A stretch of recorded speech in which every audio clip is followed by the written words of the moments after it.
Sri Lanka goes on new lockdown as COVID deaths surge. The island nations had to resort to drastic measures in an effort to curb the spread of the coronavirus, as surging infections and deaths overwhelmed Sri Lanka's hospitals, morgues and crematoriums.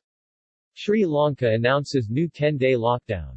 Sri Lanka's new COVID-19 cases and deaths soar. Spiking pandemic overwhelms Sri Lanka's hospitals and morgues. Sri Lanka was forced to bow to intense pressure from medical experts after it recorded its highest single-day COVID-19 death toll of 187 and 3,793 new cases on Wednesday and has announced a 10-day lockdown that starts tonight.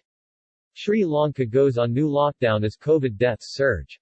The island nations had to resort to drastic measures in an effort to curb the spread of the coronavirus, as surging infections and deaths overwhelmed Sri Lanka's hospitals, morgues and crematoriums. Sri Lanka has reported a total of 372,079 infections since the start of the outbreak last year, with 6,604 deaths. Health experts say the actual toll was at least twice as much. Nationwide lockdown in effect from 10 p.m. today, August 20th, to Monday, August 30th. All essential services will function as normal, Health Minister Kahelia Rambukwala said on Twitter. The junior minister for health, Channa Jayasumana, had called the Delta variant of the virus a powerful bomb which has exploded in Colombo and is spreading elsewhere. Medical professionals, religious leaders, politicians and businessmen have called for an immediate nationwide lockdown to curb the spread of infections. Warning that hospitals and morgues were reaching their maximum capacities, doctors and trade unions repeatedly urged the government to impose a lockdown. Sri Lankan government was delaying the action, citing the ailing economy. Sri Lanka's daily infections have more than doubled in a month to an average of 3,897. Hospitals in the country of 21 million people are overflowing with COVID-19 patients as the highly transmissible Delta variant surges through the population.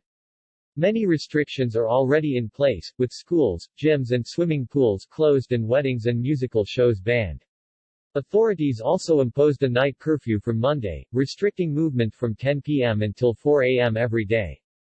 Sri Lanka's third wave of infections has been blamed on traditional Sinhala and Tamil New Year celebrations in mid-April.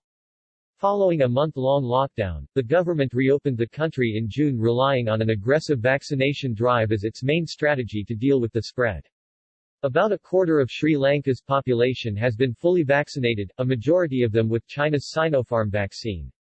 Sri Lanka has also approved Pfizer, Moderna, AstraZeneca and Russia's Sputnik V shots. Despite more than 5 million of the 21 million population receiving 2 doses of vaccine, the virus has infected more people beyond the capacity of state and private sector hospitals.